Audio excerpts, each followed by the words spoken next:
ওই প্রিকাম্বিয়ান আর অফিসিয়াল যুগের নাম বৈচিত্র্যের সঙ্গে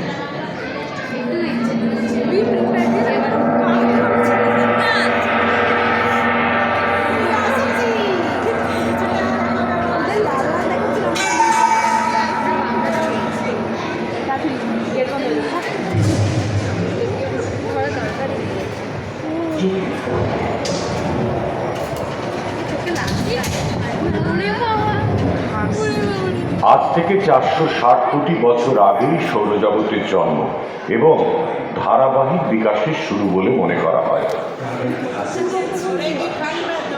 প্রকাণ্ড এক ধুলোর ঘূর্ণি থেকে জন্মানোর পর পৃথিবী ক্রমে শীতল হতে থাকে।